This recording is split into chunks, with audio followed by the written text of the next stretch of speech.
Al-Wasliyah TV, Cahaya Islam, Keluarga Indonesia. Keluarga Indonesia, kembali lagi bersama Rumah Cinta di TV Al-Wasliyah. Tadi kita bersama narasumber Ibu Dr. Hajah Nurlinah MAG membahas tentang ayah hebat, rumah kuat. Dan beliau akan menjelaskan tentang bagaimana indikator seorang ayah yang hebat. Silahkan Ibu. Terima kasih Ibu host, Bu Lilis. Baik, ibu-ibu, bapak-bapak, dan semua yang ada di sini atau yang ada di luar sana ataupun di seluruh Indonesia. Tadi saya sampaikan bahwa ayah hebat itu adalah sebagai pendidik, satu di antaranya. Maka ketika kita berbicara mengenai pendidikan, kita akan melihat apa itu pendidikan. Bagaimana nilai-nilai pendidikan, terutama dalam hal ini adalah nilai-nilai pendidikan Islam. Pendidikan, sebagaimana kita ketahui bahwa itu adalah sebetulnya adalah proses mendidik, proses mentransfer ilmu pengetahuan, proses mentransfer pengalaman, proses mentransfer nilai-nilai luhur. Oleh karenanya hari ini, berbicara mengenai nilai, mari kita batasi tentang nilai-nilai Islam itu atau nilai-nilai pendidikan di dalam Islam itu besarannya atau yang asasinya, yang dasarnya 3. Pertama, ada nilai akidah. Yang kedua, ada nilai syariah. Yang ketiga, ada nilai akhlak. Dan nilai ini sudah banyak dikaji oleh berbagai oleh berbagai kalangan, terutama oleh orang-orang akademisi atau para penuntut ilmu baik di desa maupun di kota, bahkan sampai di luar, di nasional ataupun internasional misalnya. Nah, nilai inilah yang menjadi dasar tonggak kehebatan seorang ayah. Seorang ayah ketika nanti mentransfer ilmu pengetahuan, pemahaman, contoh tauladan mengenai bagaimana anak mesti memiliki akidah yang kuat, maka ayah sendiri harus memiliki ideologi, akidah, pemahaman, keyakinan yang kuat di dalam dirinya. Tentu saja pemahaman itu adalah pemahaman tentang al-Islam, pemahaman tentang al-Islam, yang al-Islam itu sebetulnya adalah sebuah ajaran yang luar biasa, yang luas cakupannya, dan dia dibawa oleh seorang nabi yang luar biasa hebatnya. Dia sebagai pemimpin, dia sebagai sosok tauladan, dia sebagai kepala rumah tangga, yaitu Rasul Shallallahu Alaihi Wasallam sebagai utusan Allah ke bumi. Karena kita tidak langsung bisa sampai kepada Allah, maka Allah memberikan fasilitator, mediator berupa utusannya, yaitu Kangjeng Rasul Shallallahu Alaihi Wasallam. Oleh karenanya, penanaman nilai, informasi, pengalaman ketika kita mengungkapkan, membina, menyampaikan, mentransfer kepada anak, seorang ayah mesti memiliki kepahaman tentang itu. Tauhid kepada Allah.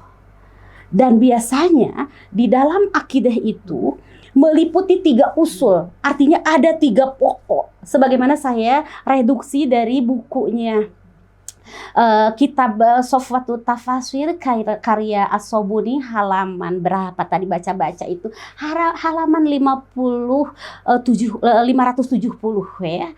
Nah, di situ diungkapkan bahwa akidah itu memiliki 3 usul saja pada dasarnya, pada awalnya. Pertama, al-wahdaniyah, artinya mengesahkan Allah, wahdaniyatullah. Wahdaniyatullah, maka bagaimana ayah menerapkan kepada seorang anak, kepada keluarganya, pemahaman mengenai bahwa terdapat keyakinan tentang Allah itu satu, tidak 3, tidak berbagi, tetapi satu, tetapi Allah satu, tetapi ada di mana-mana. meliputi semua pikiran, perkataan, dan aktivitas kita. Nah, kepada anak, pertama yang harus diajarkan oleh ayah yang hebat itu tentang akidah Islamiyah, yaitu mengenal Allah. Dengan cara apa? Yang pertama dengan cara lihat sosok anak tersebut. Sosok tersebut. Peganglah kepala anak sambil kita bilang Robbi habli minas sholihin 3 kali. Itu kalau narasumber yang lain mungkin berbicara itu adalah jimat biasa. Tapi itu adalah doa yang langsung diterima oleh anak. Mulai anak itu ada sampai anak dewasa begitu. Kemudian simpan di dalam pikirannya, setelah Robbi habli minas sholihin bilang Allah, Allah, Allah. Kemudian seorang ayah yang hebat, dia akan memegang dada anaknya. Simpan nak di sini Allah. Allah, Allah, Allah. Dia mau sekolah, mau berbaring, mau bepergian, mau kerja. Ayah yang hebat akan terus mengupayakan yang pertama disimpan di dalam benak, di dalam hati, di dalam gerakan anaknya adalah Allah. Jadi wahdaniyatullah, keesaan Allah, hanya satu Allah. Itu salah satu. Yang kedua, usul mengenai akidah itu adalah an-nubuwah. Kenapa tidak bilang iman kepada Nabi? Nah, an-nubuwah itu adalah ada kata an-nubuwah.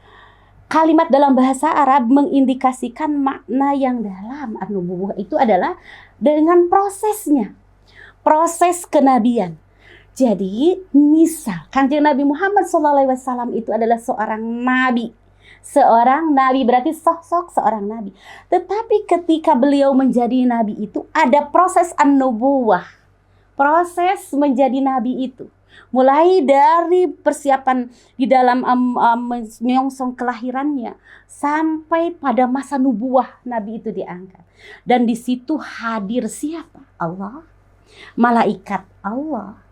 Dan ketika diangkat menjadi Nabi, maka disitulah Rasul Muhammad SAW sebagai Nabi, kan Nabi diberi pedoman yaitu Al-Quran. Makanya kalau dalam rukun iman kan kita bisanya rukun iman kepada Allah satu ya bos ya, kepada malaikat Allah, kepada kitab Allah, kepada Rasul dulu ya, Rasul Allah, kitab Allah, kepada hari akhir kan, qada dan qadar. Nah gitu.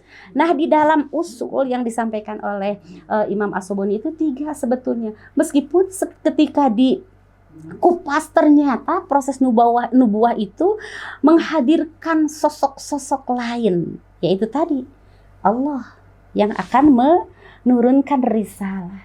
Kemudian siapa yang medianya? Apa langsung kepada Nabi Muhammad? Tidak, ada perantaranya malaikat Jibril. Wajib juga diakidahi, diimani. Setelahlah ya ada Allah, malaikatnya, kemudian kepada Nabi. Nabi tadi sudah diangkat menjadi nubuwah, maka Nabi dikasih satu pedoman yaitu Al-Quran. Nah itu rukun iman keberapanya itu ya? 4 kalau dalam ya, kepada Allah, kepada malaikat, Rasul, kitab sudah keempat bun. Nah ini padahal baru kedua dalam rujukan usulnya itu namanya usul pokoknya ya, dasarnya. Nah maka ketika sudah pada tingkat nubuwah, bagaimana ayah yang hebat mentransformasikan, mengalihkan ilmu pengetahuan kehebatannya itu kepada anaknya, kepada keluarganya. Tarik lagi anaknya. Wahai anakku, biasanya bahasa Al-Quran begitu. Tidak, hei walad, tidak begitu. Tapi ya bunaya, dalam Al-Quran biasanya bahasanya begitu. Wahai anakku, pegang lagi. Nah, dengan cara apa kita akan menyampaikan akidah mengenai nubuwah? Dengan cara memahami, meneladani yang kita rujuk dari tarikh nubuwah, tarikh kenabian, sejarah Rasul, sosok Rasul, bagaimana Rasul ketika dipersiapkan akan menjadi Nabi Muhammad misalnya.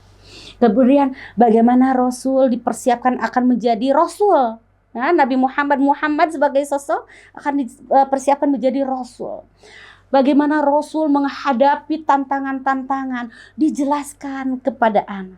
Dan itu akan menebalkan, menguatkan pemahaman tentang nubuwah, akidah, keimanan terhadap kerasulan, kenabian. Salah satunya adalah Nabi Muhammad, dan tentu saja kita harus mengimani rasul-rasul yang sudah pernah secara bertahap mengusung risalah Allah sedikit-sedikit setiap generasi, mulai dari generasi Nabi Adam ya sampai generasi terakhir Nabi Muhammad Sallallahu Alaihi Wasallam. Sepertinya kita harus break lagi. Untuk sementara menarik sekali ya hadirin keluarga Indonesia. Tadi sudah ada 2 pondasi ya yang disampaikan, yaitu tentang wahidah ya, wahdah ya, wahdaniyah dan nubuwah. Nah, satu lagi nanti kita simak setelah pesan-pesan yang lewat berikut ini.